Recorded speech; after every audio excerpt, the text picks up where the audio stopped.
وہ ہر وقت لبوں پر فخریہ مسکراہٹ سے جائے پھرتا ہے، اپنا آپ کو کچھ سمجھتا ہے، ہزاروں نخرے کرتا ہے، اپنے شوہر سے بہت سارا باتیں منواتا ہے۔ تم نے تو محسوس ہی نہیں کیا جس کمرے سے قہقوں کی آواز آنے چاہیے تھے وہاں رات کی تنہائی میں سسکیاں کیوں گونجتی ہیں، وہاں ماتم کیوں بچا ہے؟ تمہارا بیٹا شہرام 2 دن حویلی نہیں کیوں نہیں آیا؟ ہمارا بیٹی نے اپنا کمرہ کیوں بدل لیا؟ روزینہ خانم امینہ خانم کے فقر انگت کو دیکھتے استزائیہ سوال اٹھائے۔ امینہ خانم نے یہ سب سنتے دل پر ہاتھ رکھے تھے۔ بھابھی، تم تو نہیں پوچھے گا مجھ سے، نہ اپنا بیٹے نہ بہارے سے، ہم تم کو بتاتا ہے تمہارا شہرام نے کیا کیا ہے ہمارے بیٹی کے ساتھ۔ ہمارے بیٹی کا نظروں کے سامنے کسی دوسری عورت کا ساتھ چکر چلایا ہے، جس کے پہلوں سے اینٹھن سے ابرش اور عابیر کا جان سولی پر لٹکا تھا، مرا نہیں ابھی تک، مگر ہمارا بیٹی اس سولی پر لٹک کر مر بھی چکا ہے۔ روزینہ خانم لب چباتے وہاں سے چلی گئی تھی۔ امینہ خانم گہرے سانس لیتے صوفے پر بیٹھی، ان کا بی پی بری طرح شوٹ کر گیا تھا۔ اسفند اپنی ہلکی گھنی بیڑ پر ہاتھ پھیرتے کچن میں داخل ہوا۔ لالا، آپ یہاں کچھ چاہیے آپ کو؟ درخشاں نے اسفند کو دیکھتے پوچھا۔ عابیر جو اسٹوو پر رکھی ہانڈی میں چمچ چلا رہی تھی ایک پل کے لیے اس کا ہاتھ رکا تھا، دوسرے لمحے وہ اپنا کام کرنے لگی۔ اسفندیار خان نے گہری نگاہوں سے اس کا جائزہ لیا۔ وہ بغیر دوپٹے کے کھڑی تھی، اپنے سنہری بالوں کو اب ڈھیلے سے جوڑے کی شکل میں لپیٹا ہوا تھا۔ اسفند نے عابیر کا استحقاق سے جائزہ لیتے درخشاں کو کچن سے جانے کا اشارہ کیا۔ وہ اسفند کے اشارے پر خاموشی سے وہاں سے چلی گئی تھی۔ اسفند کچن کا دروازہ لاک کرتے عابیر کی طرف بڑھا، جو سبار چہرہ لیے اب کٹنگ بورڈ پر سبزیاں کاٹ رہی تھی۔ اسفندیار خان کو مکمل نظر انداز کیے وہ سبزیاں کاٹ رہی تھی۔ شیشے کی کٹنگ بورڈ پر چاقو کی آواز گونج رہی تھی۔ وہ بہت تیزی سے ہاتھ چلا رہی تھی۔ اسفندیار خان نے مسکراتے ہوئے اس کے پہلو میں اپنے دونوں ہاتھ جماتے اسے اپنے چوڑے سینے سے لگایا۔ کٹنگ کرتے عابیر کے ہاتھ رکے تھے۔ اپنے بال باندھ کیوں نہیں لیے؟ جب میرے لیے کھولے ہیں، میرے لیے تیار ہوئی ہو تو مجھے سراہنے کا موقع دو مائی لیڈی لو، میری جنگلی زہریلی صفاق پٹھانی۔ اسفندیار خان نے اس کی گردن کے پچھلے حصے پر اپنے دہکتے لب رکھے تھے۔ آپ کو اپنی مورے کی طرح غلط فہمی ہوئی ہے، میں آپ کے لیے کیوں تیار ہونے لگی اور آپ کے قریب آنے پر اب پگھلنے نہیں لگی، کیونکہ میں اب وہ عابیر خان ہوں جسے اپنی عزت نفس سے زیادہ کچھ عزیز نہیں۔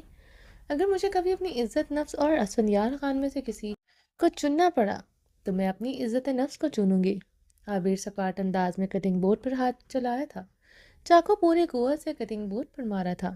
اسفندیار خان اسے کندھے سے جکڑے اس کا رخ اپنی طرف کر گیا تھا۔ عابیر کے بال کھل کر اس کے شانے اور کمر پر بکھر رہے تھے۔ اسفندیار خان اس کی کمر میں ہاتھ ڈالے اسے اپنے مزید قریب کیا گیا تھا۔ شوہر اور بیوی میں کہاں سے عزت نفس آ گئی؟ میں نے تمہارا سب کے سامنے دل دکھایا اور بند کمرے میں تم سے معافی مانگ لی۔ ایک بیوی کے لیے شوہر کی معافی کا ہی کافی ہوتی ہے۔ بند کمرے میں شوہر کے جڑے ہاتھوں اور شوہر کی گرم باہیں، اس کی شدید محبت، اور کیا چاہیے بیوی کو؟ اسفندیار خان نے اس کے گال پر ہاتھ جماتے اس کی ہیزل رے آنکھوں میں دیکھا۔ اتنا ہی سمجھے ہیں عورت کو اور اس رشتے کو؟ تو اگر اس رشتے میں اتنی ہی آسانیاں ہوتی تو طلاق جیسا لفظ نہ ہوتا اسفندیار خان۔ یہ رشتہ تو سب سے زیادہ پیچیدہ ہوتا ہے۔ یہاں مرد کے منہ سے طلاق نکلا، وہاں عورت اس کے حصار سے نکل کر دوسرے مرد کے پاس چلی جاتی ہے۔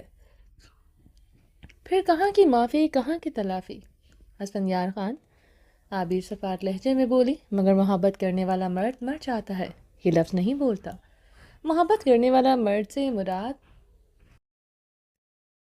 بیلٹوں سے داغنے والا، دن رات ذلیل کرنے والا، بند کمرے میں تھپڑ مارنے والا، راتوں کو بستر پر گرم کرنے والا، دوسری عورت کے ساتھ افیئر چلانے والا۔ عابیر استزائیہ انداز میں سوال کیے تھے۔ یہاں کبھی میرے اور آپ کے خیالات نہیں ملتے۔ میرے نزدیک محبت کرنے والا مرد مر جاتا ہے، عورت پر ہاتھ نہیں اٹھاتا، اس کی تذلیل نہیں کرتا۔ راتوں کو اپنا بستر گرم کرنے سے زیادہ عورت کو سکون پہنچانے کے لیے وہ زیادہ پریشان ہوتا ہے۔ مر جاتا ہے، اسے کبھی تنہا نہیں چھوڑتا، اسے اپنا خئی نہیں کہتا، دوسری عورت کے ساتھ افیئر نہیں چلاتا۔ عابیر گہرے سانس لیتے اس کی شرٹ جکڑ گئی تھی۔ آخری بات پر اس کی رنگت میں سرخیاں گھلی تھی۔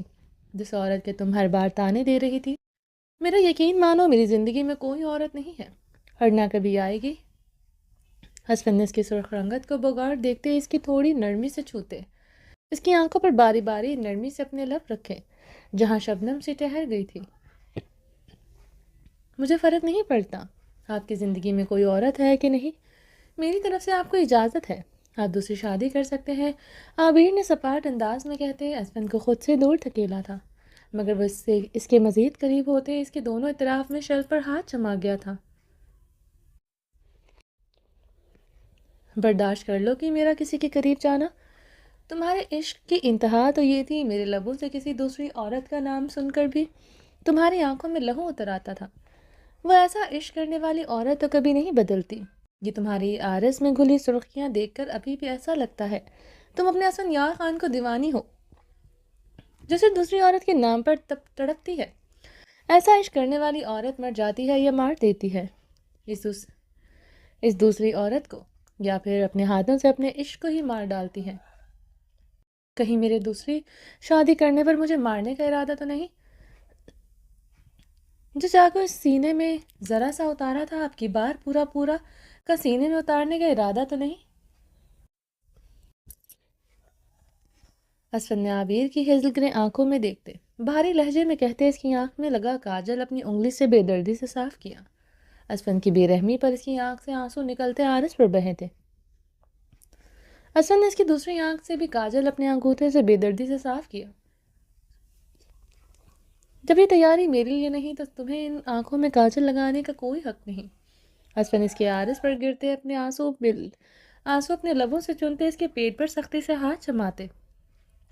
اسے شیلف سے لگا گیا تھا، عابر نے اپنی پوری فورس لگاتے اسے خود سے دور دھکیلنا چاہا اور اسے شیلف پر لٹاتے اس کی گردن پر جھکے اسے اپنے دہکتے لبوں سے دہکانے لگا۔ اسفن چھوڑے مجھے، عابر اس کے حصار میں بری طرح پھڑ پڑائی تھی۔ یہ سنہرا روپ میرا ہے، جب تم نے میرے لیے اتنی تیاری نہیں کی تو میں کیسے چھوڑ سکتا ہوں؟ زیادہ نہیں، تمہارا روپ تہس نہس تو کر سکتا ہوں، زیادہ نہیں، مگر تمہاری گردن پر اپنے لبوں کی مہر تو لگا سکتا ہوں، زیادہ نہیں، تمہیں اپنی جنون کی سوغاتیں تو دے سکتا ہوں۔ وہ مدہوشی میں بولتے اس کی گردن پر جھکے اپنی جنون خیزیاں رقم کر رہا تھا۔ زیادہ کچھ نہیں، تمہارے بدن کی خوشبو میں اپنی خوشبو تو شامل کر سکتا ہوں۔ حسن یار خان کے لبوں کی حدود تجاوز کرتے اس کے کھلے بٹنوں سے نظر آئی گہرائیوں پر تھی۔ وہ مدہوشی میں دیوانگی کے عالم میں وہاں پر اپنی محبت کی مہریں لگا رہا تھا۔ حسن یار خان عابر سے اسے خود سے دور دھکیلتی چیخی تھی۔ وہ اس کی کلائیاں اپنی فولادی ایک ہاتھ میں سختی سے اوپر کی طرف جکڑ گیا تھا۔ زیادہ کچھ نہیں، تمہارا لباس تمہارے بدن پر موجود رہتے اسے بے ترتیب کر سکتا ہوں۔ اسفند ایک ہاتھ سے اسے بے باکی سے چھوتا اس کے لباس میں گہری سلوٹیں ڈال چکا تھا۔ اسفند کی گہری بے باک حرکتوں پر اس کی سانسیں دھونکنے کی مانند چل رہی تھی۔ زیادہ کچھ نہیں، میں تمہاری سانسوں کو دہکاتے اس میں ہلچل تو مچا سکتا ہوں۔ اسفند کے لب اس کی دھڑکنوں سے ہوتے اس کے پیٹ کو نرمی سے چھو رہے تھے۔ اسفند یار خان چھوڑے مجھے ورنہ آپ کی جان لے لوں گی، عابر پھولتی سانسوں کے ساتھ حلق کے بل چیخی تھی۔ اسفند کے ہاتھ کی بے باک شدت اختیار کر گئی تھی۔ زیادہ کچھ نہیں، تمہارے لبوں پر اپنے انگارہ لب رکھ کر تمہاری کڑوی زبان کی کڑواہٹ تو محسوس کر سکتا ہوں۔ حسن یار خان کہتے اس کے لبوں کو اپنے لبوں میں دبائے اس کی ہلچل مچاتی سانسوں کو مزید دہکاتے۔ انہیں گھوٹ چکا تھا، عابر اس کے حصار میں بناب مچھلی کی طرح تڑپ رہی تھی۔ وہ بہت شدت سے اس کے لبوں سے لپٹے اس کے لبوں کی نرماہٹیں محسوس کرتے، اپنی آنکھیں سکون سے بند کرتے اپنے پہاڑی وجود جیسا وزن اس پر ڈالے اس کے بدن کی نازکی محسوس کر رہا تھا۔ عابر بے بسی سے تڑپ کر رہ گئی تھی۔ وہ کچھ نہ بھی کرتی بہت کچھ کر گیا تھا۔ وہ بری طرح اس کے حصار میں تڑپ رہی تھی، اس کے جلتا بدن اس کے پور کو جھلسا رہا تھا۔ اسفند یار خان اس کی سانسوں کو کافی دیر تک انہیل کرنے کے بعد پیچھے ہوا تو عابر نے گہری سانسوں اور نم نگاہوں سے اسفند یار خان کو دیکھتے منہ پھیرا۔ اسفند نے مسکراتے ہوئے پاس پڑا چاقو اٹھایا۔ اسفند کے ہاتھ میں چاقو دیکھ کر عابر کی آنکھوں میں خوف و ہراس پھیلا تھا۔ وہ اپنے ایک ہاتھ سے اس کی کلائی جکڑے ہوئے تھا اور اپنا وزن اس پر مکمل طور پر ڈالے ہوئے تھا۔ اس کی کمر شیلف پر بینڈ ہوئی تھی، ٹانگیں زمین پر تھی جس پر وہ اپنی ٹانگوں سے مسلسل دباؤ ڈالتے اسے سسکنے پر مجبور کر رہا تھا۔ عابر نے اپنی بے ترتیب سانسوں سے اسے سہمتے ہوئے اسے دیکھا، چاقو کی نوک اس کی گہرائیوں پر نرمی سے پھیر رہا تھا۔ اسفند، آپ مجھے اس سے اذیت دیں گے، میرے چاقو مارنے پر مجھ سے بدلہ لیں گے؟ عابر اکھڑتی سانسوں سے بمشکل بولی، تم سے بدلہ لینے کے لیے مجھے چاقو مارنے کی ضرورت نہیں میری صفاق پٹھانی۔ اگر پلٹ کر تم پر تمہاری ہی طرح وار کرنا ہوتا تو پہلی رات ہی اپنی پلٹ کر خدا کی قسم تمہارے دیے ہوئے زخم کا تمہیں 10% جتنا بھی زخم دیتا تو آج تم میری شکل دیکھنے کے روادار نہ ہوتی۔ تم نے اس رات میری شدتیں سہی، مجھے خود کو سونپا۔ تم جانتی تھی کہ تم پر حق رکھتا ہوں، تمہیں مجھے سونپنا ہی تھا۔ کہا تھا تم سے کہ تم سے حق سے زیادہ نہیں لوں گا، نہ تمہاری تذلیل کروں گا۔ اس رات میری شدتوں میں جنون تھا، مرد ہونے کا غرور بھی تھا، مگر ایک بار بھی کیا تمہاری تذلیل کی؟ تمہیں اپنی باہوں میں قربت کے لمحات میں دھتکارتے تمہیں تذلیل بھرے لفظوں سے پکارا، تم خود سونپتی رہی، میں تمہیں اپنی باہوں میں سمیٹتا رہا۔ اگر بھائی کی موت کا بدلہ لینا ہوتا بہت آسان تھا، پہلی رات تمہارا غرور اس طرح توڑتا تم کبھی مجھے دوبارہ زخم دینے کا سوچتی نہ۔ اسفن چاقو کی نوک اس کی گہرائیوں پر بڑھاتے، اس کی سرخ آنکھیں اس کی ہلکنے آنکھوں میں گاڑتے بولا تھا۔ عابر کی آنکھیں اسفن کی سرخ جنونی آنکھیں دیکھتے خطرناک حد تک گھل گئی تھی۔ اپنی حرکتوں پر چاقو کی نوک محسوس کرتے، اپنی دھڑکنوں پر چاقو کی نوک محسوس کرتے اس کی آنکھوں میں آنسو خوف کی مانند تحر گئے تھے۔ اور اس دن بند کمرے میں میری باہوں میں، میری سینے میں بے رحمی سے چاقو نہ اتارتی۔ تمہیں یقین تھا اسفن یار خان تمہیں پلٹتے ہوئے کبھی شفاق سزا نہیں دے سکتا۔ بدلے میں لائی ہوئی عورت سے نکاح کی رات کوئی مرد چاقو کا زخم کھانے کے بعد اس عورت کے ساتھ کیا کچھ کر سکتا تھا؟ کبھی تنہائی میں بیٹھ کے سوچا، اگر میں وہ چاقو کی نوک تمہاری دھڑکنوں میں ذرا سا بھی چبو دیتا تو اسفن نے کہتے وہ چاقو کی نوک اس کی دھڑکنوں پر نرمی سے رکھتے، ذرا سے چبوئی تو عابر آنکھیں سختی سے نیچے بری طرح سسکیاں بھر چکی تھی۔ اسفن یار خان اس کے بدن کی کپکپاہٹ، اس کی سسکاریاں محسوس کرتے کہکا بلند ہوا تھا، میری جان، تنکے جتنا درد بھی تم نے نہیں سہا، مگر سسکاریاں میری قربت میں دی ہوئی شدتوں سے بھی زیادہ خطرناک ہے، جو مجھے پاگل کر دیتی ہیں۔ اسفن نے معنی خیز کہتے اسے آنکھ ونک کی۔ عابر کی نظریں اسفن کی پھولتی سانسوں اور اس کی سرخ آنکھوں پر تھی۔ وہ چاقو کی نوک اس کی دھڑکنوں پر رکھے ہوئے تھا، وہ تو شاید سانس لینا بھی بھول چکا تھا۔ اس کے نازک حصے پر وہ مقابل کی صفاق کی برداشت نہیں کر سکتی تھی، وہ خوف سے مر رہی تھی جیسے پیشانی پر موتی چمکے تھے۔ اسفن نے ذرا سا اوپر ہوتے اس کی کلائی آزاد کرتے اپنی شرٹ اتار کر دور اچھالی۔ اب عابر کے سامنے اس کا چٹانی سینہ تھا، ورزشی سینہ جس پر کٹس نمایاں تھے۔ عابر اس کے سینے پر اپنا دیا ہوا گہرا زخم دیکھ کر نسلیں پھر چکی تھی۔ زخم کی حالت بہت بری تھی، جیسے اس پر مرہم رکھا ہی نہیں گیا تھا، وہ گہرا اور سرخ تھا، زخم کی گہرائی بھی واضح تھی۔ نظریں کیوں پھیر رہی ہو؟ اپنی آنکھوں میں صفاقی دیکھو۔ اسفن یار خان نے اس کا منہ دبوچتے اس کا رخ اپنی طرف کیا، لہجے میں بھی درد کی گہری رمق تھی جسے عابر محسوس کرتے تڑپتی تھی۔ اس کی ڈریسنگ کیوں نہیں کی؟ عابر نے ٹوٹے لفظوں سے پوچھا تھا۔ اس کا گہرا زخم اس کے چہرے پر سردیاں بکھیر چکا تھا۔ عابر نے اپنی کانپتی انگلیاں اس کے زخم پر رکھنی چاہیں، اس کے ہاتھ جکڑ گیا تھا۔ تب چونا جب میری باہوں میں خود کو سونپتے زخم پر نرمی سے اپنے لب رکھ سکو۔ تمہارا دیا ہوا جسمانی زخم نے مجھے اندر سے نہیں مارا، تمہاری صفاقی نے اسفن یار خان کو مارا ہے۔ ساری رات سگریٹ پیتے ہوئے سوچتا ہوں، جو لڑکی عشق کی دعوے دار ہو وہ کیسے میرے وجود کو زخمی کر سکتی ہے۔ اس لیے پتہ ہے تمہارا نام کیا رکھا ہے؟ اب وہ اس کی آنکھوں میں دیکھتے زخمی سا ہنسا تھا۔ عابر کی نگاہیں اس کے زخم سے رشتے خون پر تھیں۔ صفاق پٹھانی، صفاق پٹھانی، صفاق پٹھانی، وہ کرب سے بولتا، نم آنکھوں سے مسکرایا۔ عابر کی نیلی آنکھیں دیکھتے گہرے سانس لیتے اپنی نظریں پھیر چکی تھی۔ قسم کھائی ہے اس زخم پر تبھی مرہم رکھوں گا جب تم زخم پر اپنے لب رکھو گی، ورنہ یہ زخم ناسور بنے گا میرے لیے۔ اسفن اس کے اوپر سے اٹھتا سیدھا ہوا تھا۔ عابر بھی سیدھی ہوتی سرخ چہرے کے ساتھ نظریں جھکائے اپنے بے ترتیب لباس کو درست کرنے لگی۔ اسفن نے اپنی شرٹ زمین سے اٹھائے پہنی تھی۔ آئندہ اتنا تیار ہو کر میرے سامنے نہ آنا، ورنہ ایسے ہی کبھی کچن، کبھی واش روم، کبھی کمرے میں تمہارے قریب آ جایا کروں گا۔ تم سے محبت کا یہ عالم ہے۔ تمہارے خوبصورت پاؤں دیکھ کر اسفن یار خان اپنے ہوش کھو دیتا ہے۔ اس طرح تیار ہو کر آیا کرو گی تو اسفن یار خان عنقریب پاگل ہو جائے گا۔ اسفند اسے کمر سے جکڑے اپنے قریب کر گیا تھا۔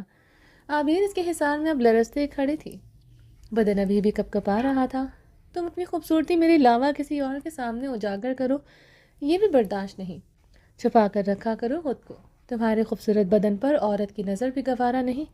اتنی محبت کرتا ہوں تم سے، مگر تم پر پابندی نہیں لگاؤں گا، یہی میری سزا ہے، تمہارے قریب رہ کر تمہارے لیے تڑپنا، مگر یاد رکھنا سزا اتنی ہی اسفندیار خان کو دینا جتنی وہ برداشت کر سکے۔ جس دن تم نے یہ آگ حد سے زیادہ بھڑکا دی تو اس آگ میں تم بھی جھلسو گی، تڑپو گی، مگر تم پر رحم نہیں کھاؤں گا۔ وہ اسے چھوڑتا، اپنی شال زمین سے اٹھائے اسے کندھوں پر چٹکتا کچن کا دروازہ کھولتا نکل گیا تھا۔ عابر گہرے سانس لیتے کچن کی دیوار کے ساتھ ایک لگا گئی تھی۔ حیدر خان اپنے بہت عزیز دوست عباس خان کے ولیمے کے لیے پہنچا تھا۔ یہ لوگ حیدر کی شادی پر آسٹریلیا میں تھے۔ عباس خان خاص طور پر اپنے بچپن کی منگ سے شادی کے لیے سوات آیا تھا، اور وہ اپنی فیملی اور اپنی بیوی کو لے کر ہمیشہ ہمیشہ کے لیے آسٹریلیا شفٹ ہونے کا ارادہ رکھتا تھا۔ اس نے ولیمہ بہت اونچے پیمانے پر منعقد کیا تھا۔ اپنی بہت بڑی حویلی کے سرسبز لان اور مردان خانے میں یہ انتظام تھے۔ وہ لوگ کافی ماڈرن تھے، اس لیے عورت اور مردوں میں پردے کا کوئی خاص خیال نہیں رکھا تھا۔ اس لیے جو لوگ پردے کا خیال رکھتے تھے ان کے لیے مردان خانے اور زنان خانے میں الگ الگ انتظام رکھا تھا۔ حیدر خان عباس خان کے بہت اصرار پر آج اپنے ساتھ رقیہ خانم اور روز گل کو لایا تھا۔ حیدر خان کی سیاہ لینڈ کروز عباس خان اور بہت بڑے گیٹ کے سامنے آ کر رکی تھی۔ حیدر خان اپنی گھنی مونچھوں پر ہاتھ پھیرتے گاڑی سے اترا۔ رقیہ خانم اور روز گل بھی گاڑی سے بڑی بڑی چادروں میں لپٹی اپنا منہ ڈھکے اتری تھی۔ حیدر خان سفید شلوار قمیض میں ملبوس سیاہ مردانہ شال کندھوں پر ٹھٹکتے گیٹ کی طرف بڑھا تھا۔ اس کے سامنے بہت بڑی سفید گاڑی آ کر رکی تھی۔ حیدر خان کے بھاری قدم رکے تھے، دل کی دھڑکنیں بڑھی تھیں۔ اس میں امینہ خانم اور فرشتے اور پلوشہ اتری تھی۔ حیدر خان فرشتے کو دیکھ کر سٹل ہوا تھا۔ وہ سفید چادر میں لپٹی ہوئی تھی، اپنی گود میں دراف کو اٹھائے ہوئی تھی، درخشاں کے ہاتھوں میں زراف تھا۔ حیدر خان کے فولادی قدم زمین میں جکڑے جا چکے تھے۔ اپنے بچوں اور بیوی کو دیکھ کر وہ تو ہل بھی نہیں پا رہا تھا۔ حیدر خان کے پوری دنیا اب اس کے سامنے تھی، اس کی زندگی، اس کی سانسیں، اس کی خانم کے، اس کی جان سے پیارے دراب سراب۔ رقیہ خانم اپنے پوتے دیکھ کر اٹھی تھی۔ فرشتے اپنے دھیان میں دراب کو اٹھائے گیٹ کے اندر داخل ہونے لگی تھی کہ اپنے سامنے حیدر خان کو دیکھ کر وہ رکی تھی۔ دراب پر اس کی گرفت مضبوط ہوئی تھی، وہ بہت سختی سے اپنے سینے میں بھینچ چکی تھی۔ اوس گل حیدر خان کے قریب ہوتے اس کا بازو جکڑ گئی تھی۔ امینہ خانم اور درخشاں رقیہ خانم اور حیدر خان کو دیکھتے پریشان ہوئے تھے۔ حیدر خان جیسے مضبوط انسان میں ہلنے کے سکت بھی نہ رہی تھی۔ اس کی بیوی، اس کے بچے جنہیں وہ اپنی جان سے بھی بڑھ کر چاہتا تھا، وہ اس کے قریب ہوتے بھی صدیوں کے فاصلے پر تھے۔ بے بسی کا عالم کیا تھا، وہ اپنی یہ خوشی اپنے دوستوں کے ساتھ بھی شیئر نہ کر سکا۔ وہ دو بیٹوں کا باپ ہے۔ دونوں ایک دوسرے کو دیکھے جا رہے تھے۔ روز گل کا ہاتھ کا دباؤ حیدر خان کے بازو پر بڑھتا جا رہا تھا۔ فرشتے کے ہاتھ کا دباؤ اب اس کی کمر پر بڑھتا جا رہا تھا۔ چلو بچہ، امینہ خانم نے فرشتے کے کندھے پر نرمی سے ہاتھ رکھا، جو دراب کو شدت سے سینے میں بھینچے حیدر خان کو سٹ سپاٹ نظروں سے دیکھ رہی تھی۔ رقیہ خانم بےتابی سے اپنے پوتوں کی طرف بڑھے۔ فرشتے نے جلدی سے درخشاں سے زراف کو لے کر اسے اپنے دوسرے کندھے سے لگایا۔ وہ تیز تیز قدموں سے گیٹ کے اندر داخل ہو گئی۔ امینہ خانم درخشاں اس کے پیچھے تیزی سے گیٹ کے اندر داخل ہوئیں۔ رقیہ خانم روتے ہوئے حیدر خان کی طرف بڑھی۔ حیدر روز گل کے ہاتھ سے اپنا بازو چھڑواتا ہوا گیٹ کے اندر داخل ہو گیا۔ رقیہ خانم کی رنگت اہانت کے ساتھ احساس سے سرخ پڑی تھی۔ روز گل تمسخراتی نگاہوں سے رقیہ خانم کو دیکھتے گیٹ کے اندر داخل ہو گئی۔ رقیہ خانم بے یقینی سے پتھرائی کیفیت میں کھڑی تھی۔ اتنا فرمانبردار بیٹا ان کے آنسو نظر انداز کر گیا۔ انہیں یقین نہیں آ رہا تھا۔ وہ اپنے آنسو پوچھتے گیٹ کے اندر داخل ہوئی۔ فرشتے تیز تیز قدموں سے داخلی دروازے کی طرف بڑھ رہی تھی۔ فرشتے کے قدموں کی اجلت دیکھتے حیدر خان کے باروب خوبرو چہرے پر غصے کی پرچھائی لہرائی تھی۔ وہ اپنے ساتھ اس کے بیٹوں کو بھی تکلیف پہنچا رہی تھی۔ بہت سختی سے دراب زراب کو خود میں بھینچے ہوئے تھی۔ یکدم اس کے قدم لڑکھڑائے تھے۔ اس سے پہلے وہ گرتی حیدر خان یہ کچھ قدموں کا فاصلہ طے کرتا اسے اپنی مضبوط باہوں میں تھام چکا تھا۔ فرشتے کا نقاب ڈھیلا ہوتا اتر چکا تھا۔ حیدر خان اس کا معصوم چہرہ دیکھ کر مزید اضطراب میں مبتلا ہوا۔ گہری گرم نگاہیں اس کی توڑی سے سیاہ گنگور دل پر تھی۔ اور ایک ہاتھ کی انگلیاں اس کے سرخ یاقوتی لبوں پر جا ٹھہری تھیں۔ فرشتے سختی سے دراب زراب کو اپنے کندھوں سے لگائے حیدر کو دیکھ رہی تھی، جو سب کی موجودگی فراموش کیے دیوانوں کی طرح اس کے نقوش پر گہری گرم نگاہیں گاڑے ہوئے تھا۔ رقیہ خانم، موزگل، امینہ خانم، درخشاں سبھی ان دونوں پر نظریں جمائے ہوئے تھے۔ حیدر خان دیوانوں کی طرح اسے دیکھ رہا تھا۔ وہ سب کی موجودگی اکثر فراموش کر چکا تھا، یہاں تک اپنے بچے بھی بھول چکا تھا۔ کیا نعمت خدا کی وہ ٹھکرا چکا تھا، دل میں اضطراب بڑھتا جا رہا تھا۔ دراب زراب کے رونے پر حیدر خان ہوش میں آیا تھا۔ حیدر خان نے دراب فرشتے سے پکڑنا چاہا۔ فرشتے سر نفی میں ہلاتے پیچھے کو ہوئی تھی۔ نہیں خان، میرے دراب زراب پر آپ کا کوئی حق نہیں ہے، انہیں ہاتھ مت لگائیے گا ورنہ الٹے قدموں واپس چلی جاؤں گی۔ آج آپ مجھ پر ہاتھ اٹھا کر مجھے زبردستی نہیں لے جا سکتے۔ اس دن فرشتے کمزور پڑ گئی تھی، مگر مجھے اس دن ہی اندازہ ہو گیا تھا۔ میرے بیٹے میری کمزوری نہیں، میری طاقت ہے۔ کمزوری ہی اپنے باپ کے لیے ہے۔ وقت بدل گیا ہے، آج فرشتے خان طاقتور اور حیدر خان کمزور۔ فرشتے دراب زراب کو سختی سے خود میں بھیجتے پتھریلے لہجے میں بولی۔ حیدر خان فرشتے کی مضبوط آواز پر مسکرایا تھا۔ حیدر خان آج بھی طاقتور ہے، مگر وہ اپنی طاقت کبھی بھی اپنے رشتوں پر نہیں دکھا سکتا، اور حیدر خان کی یہی کمزوری ہے۔ حیدر خان اسے گہری نگاہوں سے دیکھتے بولا، حیدر خان رشتوں پر نہیں، صرف اپنے ایک رشتے پر طاقت نہیں دکھاتا ہے، اور وہ ہے اس کی جنت۔ اور میری دعا ہے حیدر خان قیامت والے دن بھی جنت کا حقدار ٹھہرے، میرے حقوق کی کوتاہی میں پکڑا نہ جائے۔ فرشتے آہستگی سے کہتے دراب زراب کو کندھوں سے لگائے اندر کی جانب بڑھ گئی تھی۔ حیدر خان اس کی بات پر پتھر ہوا تھا۔ سب اندر چلے گئے تھے، مگر وہ وہیں پر کھڑا تھا۔ حیدر خان نے گہرے سانس لیتے اپنی سرخ آنکھیں انگلیوں کے پوروں سے مس لی۔ وہ جانتا تھا جنت پانے کے چکروں میں دوزخ کا حقدار ٹھہرا ہے۔ یہ اس کے دل میں جلتے سلگتے بھڑکتے بھانبڑ اسے ہر لمحہ اس پر باور کرواتے تھے۔ وہ اپنی شال چھٹکتے اپنی مونچھوں پر ہاتھ پھیرتے داخلی دروازے سے داخل ہوتے اندر بڑھ گیا تھا۔ ارحام خانزادہ حویلی کے اپنے کمرے میں پریزے کے ساتھ بیڈ پر بیٹھا تھا، جو اس کے سینے سے ٹیک لگائے سامنے لگی LED پر کارٹون دیکھ رہی تھی۔ ارحام ابھی کچھ دیر پہلے ہی پہنچا تھا۔ یہاں آنے پر اسے پتہ چلا کہ فرشتہ امینہ خانم کے ساتھ ان کے کسی بچپن کی سہیلی کی بیٹی کی شادی پر گئی ہیں۔ وہ زبردستی فرشتے کو اپنے ساتھ لے کر گئی تھی۔ وہ اپنے بچوں کے ساتھ ہر وقت کمرے پہ بند رہتی تھی، اس لیے امینہ خانم اسے زبردستی ساتھ لے کر گئی تھی۔ ارحام یہ سنتا خوش ہوا تھا۔ فرشتے کو تو خود لوگوں کے ساتھ ملتا جلتا دیکھنا چاہتا تھا۔ زران بھی اسلام آباد تھا، وہ باقی سب کے ساتھ مل کر کمرے میں چلا آیا تھا۔ پر اسے پچھلے 2 گھنٹوں سے اس کے سینے کے ساتھ ٹیک لگائے کارٹون دیکھ رہی تھی، اور وہ بھی پچھلے 2 گھنٹوں سے وہ کارٹون دیکھ رہا تھا۔ پریزے ہر تھوڑی دیر بعد کارٹون کریکٹرز کے متعلق بات کرتی تو اسے بھی اپنی دلچسپی شو کروانی پڑ رہی تھی۔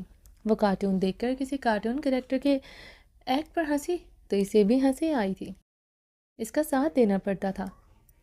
ارحام نے مسکراتے ہوئے پریزے کے بالوں میں اپنے لب رکھے، LED پر اپنے سرخ آنکھیں گاڑی جن میں رات جگے کی سرخیاں نمایاں تھی۔ پچھلے 3 دنوں سے اس نے سو کر نہیں دیکھا تھا۔ ہور سے ذرا سی ملاقات پر بھی اس کے اندر اس کے لیے طلب کی پیاس اس کی جدائی کی طرف کئی گنا بڑھ گئی تھی۔ اس کے پرسنل گارڈز ہر وقت ہور پر نظر رکھے ہوئے تھے۔ ہور کی پل پل کی خبر اس تک پہنچائی جا رہی تھی، مگر وہ اس دن کے بعد اس کے پیچھے نہیں گیا تھا، مگر اس کے لیے وہ مزید بے چین تھا۔ ارحام نے بیڈ گراؤنڈ کے ساتھ ایک لگائے آنکھیں موندی تھی کہ وہ دروازہ نوک کرتے عابر اندر داخل ہوئی۔ السلام علیکم لالا، عابر نے ارحام کو دیکھتے کہا۔ وعلیکم السلام عابر۔ ارحام سیدھا ہو کر بیٹھا تھا۔ پریزے بابا کو تنگ تو نہیں کر رہی؟ عابر نے مسکراتے ہوئے پریزے کو کہا۔ پریزے تو کسی کو تنگ نہیں کرتی ہے نا پاپا؟ پریزے نے ارحام کی طرف دیکھا۔ ارحام نے مسکراتے ہوئے اس کے گال پر لب رکھے۔ لالا، میرے فون پر کب سے ہور بھابھی کا فون آ رہا ہے، وہ پریزے سے بات کرنا چاہتی ہے، آپ کی اجازت ہو تو کروا دو۔ عابر نے اپنے فون کو دیکھتے کہا جہاں ہور کی پھر سے کال آ رہی تھی۔ مجھے ماما سے بات کرنی ہے پاپا، پریزے جلدی سے بولی۔ فون مجھے دو، میں کرواتا ہوں۔ ارحام نے عابر سے فون مانگا۔ عابر ارحام کو فون پکڑائے خاموشی سے چلی گئی تھی۔ ارحام نے لب بھینچے فون کو دیکھا جہاں اس کی کال پھر سے آ رہی تھی۔ پریزے میں فون اٹھا رہا ہوں، مگر ماما کو پتہ نہیں چلنا چاہیے کہ آپ میرے ساتھ ہیں۔ ارحام نے پریزے سے کہا۔ پاپا، جھوٹ بولوں گی میں؟ ماما کہتی ہیں کبھی بھی کچھ بھی ہو جائے جھوٹ نہیں بولتے۔ پریزے سر نفی میں دائیں بائیں جانب ہلاتے ہوئے بولی۔ ارحام نے گہرا سانس لیا۔ کبھی کبھی بول لیتے ہیں۔ ایسا کرو، آج لاسٹ ٹائم آپ جھوٹ بول لینا اور پھر ہم دونوں مل کر ماما سے سوری کر لیں گے۔ سمجھو ہم ماما کو تنگ کر رہے ہیں، اس طرح وہ ہمارے پاس آ جائیں گے۔ ارحام نے مسکراتے ہوئے کہا تو پریزے نے آنکھیں خوشی سے چمکی تھیں۔ اوکے پاپا، ڈن، پریزے مسکرائی تھی۔ ارحام نے کال اٹینڈ کرتے اسپیکر آن کرتے فون پریزے کو پکڑایا۔ ہیلو پریزے جان، کیسی ہو آپ؟ ہور کی آواز اسپیکر پر سنتے ارحام کے دل میں سکون کی لہر اتری تھی۔ وہ سکون سے آنکھیں موند گیا۔ یہ آواز بھی اس کا سکون تھی۔ ٹھیک ہوں ماما، آپ کیسے ہو؟ پریزے بیڈ پر اچھلتے ہوئے خوشی سے بول رہی تھی۔ پریزے ڈونٹ جمپ، ہور کی بات پر پریزے جمپنگ کرتے ہوئے رکی تھی۔ ماما، آپ کو کیسے پتہ چلا پریزے جمپنگ کر رہی تھی؟ پریزے نے حیرانگی سے پوچھا۔ ماما کو سب پتہ ہوتا ہے، ماما نے بتایا تھا نا کہ ماما کیمروں میں سب دیکھتی ہے، اس لیے مجھے آپ کے بارے میں سب پتہ ہوتا ہے۔ ہور کی بات پر ارحام کے لب گہرا مسکرائے تھے۔ وہ بند آنکھوں سے گہرا مسکرایا تھا۔ ہور، اس کی ہور تو سچ میں ماما بن چکی تھی۔ پھر تو آپ پاپا کو بھی دیکھ رہی ہوں گی؟ پریزے کی بات پر ارحام نے جلدی سے آنکھیں کھولی۔ ارحام نے اسے جلدی سے اشارے سے اپنے بارے میں بتانے سے منع کیا۔ پاپا، ماما آپ کو اور مجھے کیمروں میں دیکھ رہی ہیں، میں جھوٹ بولوں گی تو ماما کو پتہ چل جائے گا۔ پریزے فون کے اسپیکر پر ہاتھ رکھتے ارحام کے کان میں جھکتے سرگوشی سے بولی۔ ارحام پریزے کی معصومیت پر مسکرا کر رہ گیا۔ پریزے، ماما کو کیمروں میں صرف آپ نظر آ رہی ہیں، میں نہیں۔ میرے بارے میں آپ نے نہیں بتانا، میں ماما کے ساتھ ہائیڈ اینڈ سیک کھیل رہا ہوں، میں ماما کو نہیں دکھائی دے رہا۔ آپ ماما کو بتائیں گی تو پاپا ہار جائیں گے۔ ارحام نے اسے اس کے کان میں سرگوشی کرتے سے معصومیت سے ڈیل کیا۔ اوکے پاپا، انشاءاللہ یو ول ون، پریزے نے سرگوشی میں کہا۔ اسپیکر پر مسلسل ہور پریزے کو پکار رہی تھی۔ ارحام کے اشارے پر وہ فون کی طرف متوجہ ہوئی تھی۔ ہیلو ماما، پریزے نے فون کان سے لگایا۔ کیا ہوا تھا؟ کس سے بات کر رہی تھی آپ؟ اور پاپا کے بارے میں کیا کہہ رہی تھی؟ ہور کی آواز میں بے چینی محسوس کرتے ارحام نے تپتے جلتے دل کو راحت ملی تھی۔ وہ پھر سے گہرا مسکرایا تھا۔ کچھ نہیں ماما، پاپا تو میرے پاس نہیں ہے، نہ وہ میرے ساتھ کارٹون دیکھ رہے ہیں۔ پریزے کی بات پر ارحام نے اپنی ہلکی ہنی بیئرڈ پر ہاتھ پھیرا۔ اسے پورا یقین تھا پریزے جلد بتا دے گی کہ وہ اس کے ساتھ ہے۔ پریزے، آپ پاپا اور اپنی مورے گل کے ساتھ پلے لینڈ گئی تھی؟ ہور کی کپ کپاتی آواز اسپیکر پر گونجی تھی۔ ارحام جلدی سے سیدھا ہوا تھا۔ سے یس، ارحام نے پریزے کے کان میں سرگوشی کی۔ یس، پریزے نے جلدی سے یس کہا۔ اسپیکر پر کچھ پل خاموشی کے چھائے تھے۔ ارحام کی بے چینی بڑھتی جا رہی تھی اس کی سانسوں کی آواز سنتے۔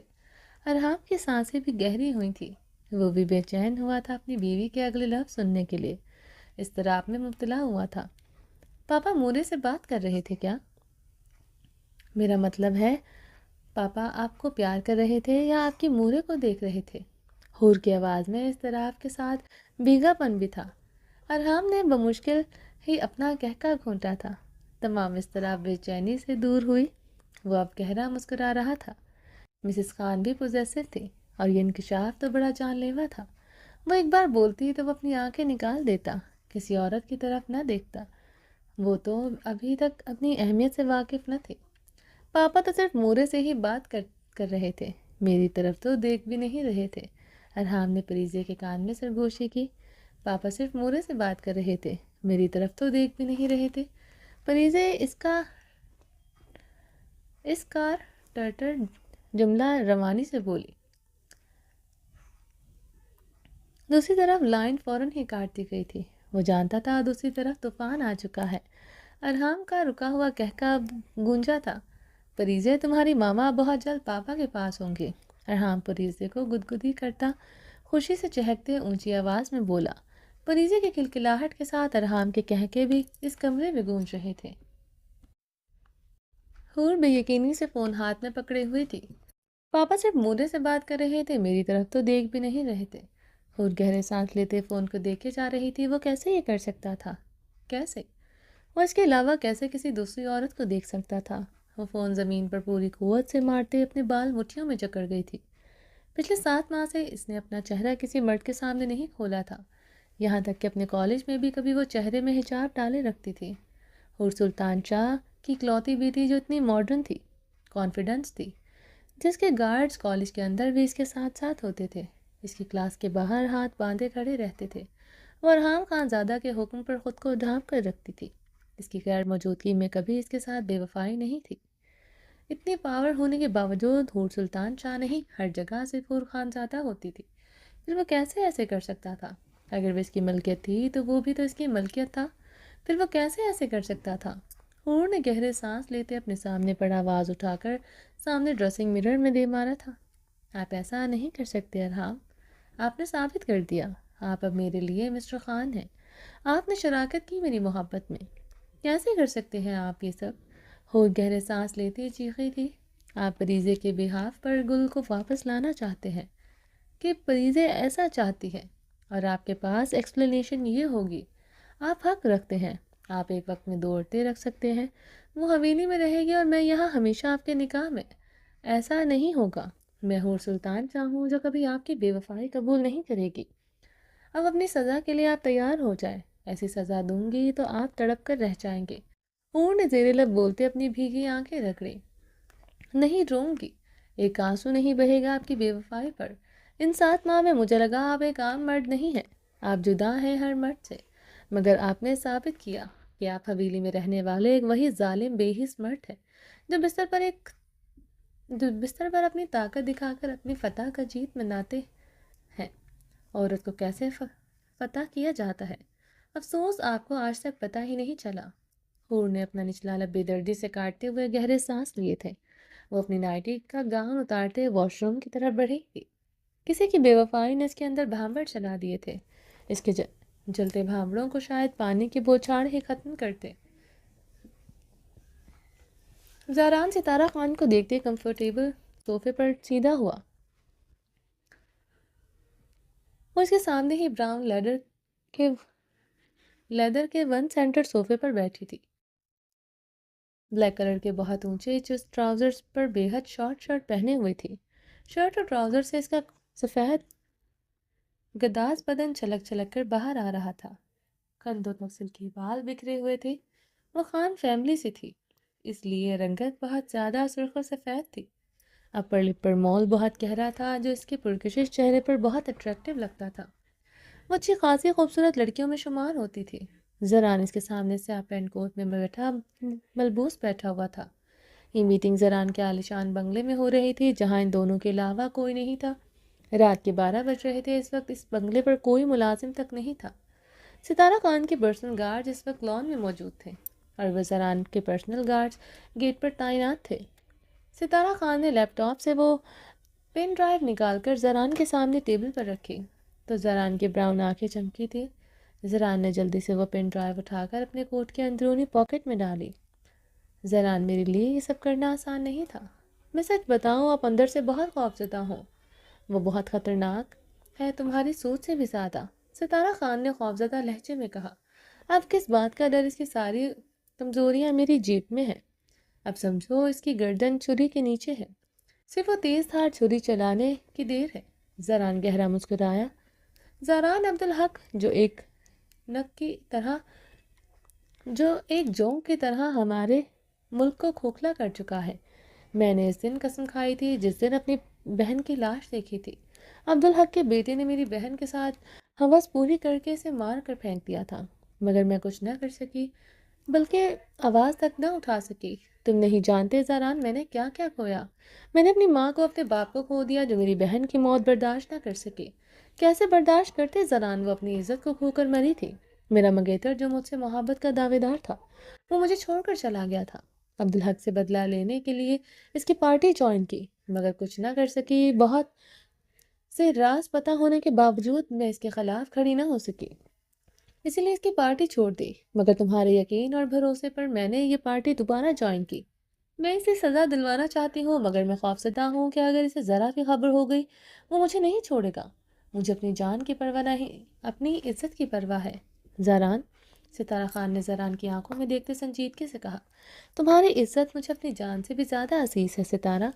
تم ہی نہیں، تمہاری جگہ کوئی بھی لڑکی ہوتی مجھے اس کی عزت اپنی جان سے بھی زیادہ عزیز ہوتی، مگر میں نے یہ پارٹی تمہیں انصاف دلانے کے لیے نہیں جوائن کی تھی۔ وہ ایک نمبر کا کرپٹ بندہ ہے، اس سے مزید اپنے ملک کو کھوکھلا نہیں کرنے دے سکتا۔ زران نے اپنے منہ پر ہاتھ پھیرتے ٹیبل پر پوری قوت سے مکہ مارا تھا۔ بہرزاد خان جیسے بہت سے کمینوں کو سپورٹ کرنے والا عبدالحق ہی تھا۔ ابرش کو بہرزاد کے پاس دیکھ کر اس نے فیصلہ کر لیا تھا وہ عبدالحق کو برباد کرے گا۔ اسی مقصد کے لیے اس نے پارٹی جوائن کی تھی۔ زران صوفے سے اٹھتا سٹنگ ایریا میں کے لاؤنج میں گلاس وال کے قریب جا کر کھڑا ہوا تھا۔ ابرش کی کمر کا تل ان پوسٹرز پر یاد آیا تھا۔ ابرش کی وہ تصویریں یاد آئی تھی جو اس بہرزاد کے کمرے میں اس کے واش روم تک میں تھی۔ زران کی آنکھوں کی سرخی بڑھتی جا رہی تھی۔ وہ پوسٹر بہرزاد خان کے کمرے میں تھے تو وہ صرف بہرزاد خان کو تو نہیں دیکھ رہے ہوں گے، اس کے دوستوں، اس کے گارڈ، پتہ نہیں کس کس نے اس پوسٹرز کو نہیں دیکھا ہوگا۔ زران کی آنکھوں میں سرخی لہو بن کر اتری تھی۔ زران نے گلاس وال پر مکہ مارتے اس کے ساتھ سر ٹکاتے گہرے سانس لیے تھے۔ وہ اپنے اندر اٹھتے اضطراب پر قابو پانے لگا۔ ابرش کے جذباتی پنے سے بہت تکلیف پہنچائی تھی۔ وہ جن لوگوں کے ساتھ اٹھتا بیٹھتا تھا، دن میں 10 بار مرتا تھا، کہیں کسی کتے نے اس کی بیوی کے پوسٹر نہ دیکھے ہوں۔ وہ گلاس وال سے پیشانی ٹکائے گہرے سانس لے رہا تھا۔ عبدالحق کے بارے میں اس نے مکمل معلومات حاصل کی، جس پرائیویٹ طیارے میں بہرزاد خان ابرش کو لے کر باہر کے ملک فرار ہونا چاہتا تھا، وہ طیارہ بھی عبدالحق کا تھا، یعنی کہ بہرزاد خان کو اس کی مکمل سپورٹ حاصل تھی۔ اس لیے اس نے عبدالحق کی پارٹی جوائن کی۔ اسے اس بات کی خبر نہیں ہونے دی کہ وہ اس بات کی آگاہی رکھتا ہے کہ وہ بہرزاد خان کے ساتھ ملا ہوا تھا۔ وہ اس بات کی خبر رکھتا ہے، مگر عبدالحق اس بارے میں مکمل معلومات رکھتا تھا۔ یہ اسے معلوم تھا۔ وہ جانتا تھا بہرزاد خان جس کو اغوا کرنے جا رہا تھا وہ اس کی بیوی تھی، مگر عبدالحق نے اس پر کی شو نہیں کروانے دیا، بلکہ عبدالحق نے تو بہرزاد خان کی موت یا گمشدگی کے بارے میں کوئی بیان، کوئی کارروائی نہیں کی تھی۔ اس کی موت کے پردہ اٹھتے ہی اس کے بعد بہت سے راز افشا ہوتے، اس لیے بہرزاد خان کے بارے میں بھی کسی نے کوئی بات نہیں کی۔ عبدالحق خود غرض کرپٹ بندہ تھا۔ وہ لوگوں کو اپنے مقصد کے لیے استعمال کرتا تھا۔ مرے ہوئے بہرزاد خان نے اسے کیا فائدہ پہنچانا تھا، اس لیے بہرزاد کی موت ایک مسٹری تھی۔ بہرزاد کی جگہ اب اسے فائدہ زران خان زادہ پہنچا رہا تھا۔ عبدالحق کی پارٹی کو زران کی طرح کی سپورٹ تھی، چاہے وہ سپورٹ پارٹی کو ڈھیر سارا سرمایہ فراہم کرنے کی ہو یا لوگوں کی سپورٹ کی۔ زران کو بہت سے لوگ ایڈمائر کرتے تھے، بہت سے علاقوں کی سپورٹ زران کو حاصل تھی۔ عبدالحق اس بارے میں مکمل معلومات رکھتا تھا، مگر ستارہ خان کی ہسٹری سے واقف نہ تھا، اس لیے دونوں پر شک نہیں جا سکتا تھا۔ پارٹی کے لوگ یہی سمجھ رہے تھے کہ زران اور اس کے بیچ افیئر چل رہا ہے، اس لیے زران نے خود کو سنگل کہا تھا۔ وہ لوگ امریکہ میں ملے تھے، سب کو پتا تھا کہ مگر وہ دونوں پارٹی کے سامنے اس طرح ظاہر کرتے کہ ان کے بیچ کچھ نہیں ہے، مگر سب کو شک میں مبتلا کر رہے تھے کہ ان کے بیچ افیئر چل رہا تھا، تاکہ بنگلے میں ہوئی خفیہ ملاقاتوں کو عبدالحق ان کے بیچوں بیچ تعلقات کو سمجھے، کیونکہ وہ جانتا تھا عبدالحق کہیں نہ کہیں اس پر نظر رکھے ہوئے ہے۔ زران سب کو یہی لگتا ہے میرے اور تمہارے بیچ افیئر چل رہا ہے، مگر ہم اپنے تعلقات چھپا رہے ہیں، اس لیے ہماری ملاقاتوں پر کسی کو ہم پر شک نہیں ہو سکتا۔ مگر آگے کیا کرو گے تم؟ کیسے کرو گے تم یہ سب؟ ستارہ خان صوفے سے اٹھتے زران کے مقابل لائی تھی۔ پوری دنیا کے سامنے اس کا ہر کرتوت لاؤں گا، پورے میڈیا کے سامنے لائیو ٹیلی کاسٹ چلے گا، اس کا ہر گناہ میرے اس بنگلے پر ایکسپوز ہوگا، اور پھر قانون کے شکنجے میں ہوگا، اور پھر تمہیں اور مجھے کچھ نہیں کہہ سکے گا۔ تمہیں اور مجھے ذرا سی آنچ آنے کا مطلب عبدالحق کے گرد پھندا اور ٹائٹ ہوگا، اور ویسے بھی زران خانزادہ کو نقصان کوئی نہیں پہنچا سکتا، کیونکہ میرا ڈسا ہوا پانی بھی نہیں مانگتا۔ زران طنزیہ ہنستے زہریلا سا مسکرایا تھا۔ ٹھیک ہے زران، میں نکلتی ہوں، ستارہ خان نے مسکراتے ہوئے کہا۔ اوکے، ملیں گے جلدی۔ زران ستارہ کو دیکھتے گہرا مسکرایا تھا۔ ضرور، میں ابھی اس کا انجام دیکھنا چاہوں گی، اسے اور اس کے بیٹے کو پوری دنیا کے سامنے نظر جھکائے دیکھنا چاہتی ہوں، وہی رنگ ان دونوں کے چہرے پر دیکھنا چاہوں گی جو میرے اماں اور میرے بابا کے چہرے پر دنیا کو فیس کرتے ہوئے تھے، ڈوب کر مرنے والے رنگ، اپنی عزت کو کھو دینے کے لیے رنگ، لاچاری اور بے بسی کے رنگ، بے گناہ ہوتے گناہ گار ہونے کے رنگ۔ ستارہ خان کے لہجے کے ساتھ اس کی آنکھوں میں بھی شعلے لپک رہے تھے۔ بہت جلد ہوگا سب تمہاری عزت اور جان کی ذمہ داری میں لیتا ہوں، خدا کے بعد اب میری ذمہ داری ہے، زران نے مضبوط لہجے میں کہا۔ چلیں جی، باقی کا نیکسٹ ایپیسوڈ میں کنٹینیو کریں گے. امید ہے آپ کو یہ ایپیسوڈ بہت پسند آئی ہوگی. چینل کو سبسکرائب نہیں کیا جلدی سے سبسکرائب کر دیں، لائک اینڈ شیئر کریں اور اپنی رائے کامنٹ باکس میں لازمی دیجیے گا. اب ڈپینڈ کرتا ہے آپ لوگ اس پر کیسا رسپانس دیتے ہیں، پھر آپ لوگوں کو شام کو ایپیسوڈ ملے گی. ٹھیک ہے، زیادہ سے زیادہ لائک کریں تاکہ میں جلدی جلدی ویڈیو ریکارڈ کروں اور آپ لوگوں تک پہنچا دوں. اور دعا کریں کہ انٹرنیٹ کا ایشو جلدی سے سالو ہو جائے تو آپ لوگوں کو ریگولر ایپیسوڈ مل جائیں گی. ٹھیک ہے، اپنا ڈھیر سارا خیال رکھیے گا. اور شدت یار جو ناول ریڈ کر رہا ہے وہ پلیز میرے چینل پر جا کر رومانٹک اردو ناولس پہ جا کر ریڈ کر لے. ٹھیک ہے، چلیں جی، اپنا ڈھیر سارا خیال رکھیے گا، دعاؤں میں یاد رکھیے گا. اللہ حافظ.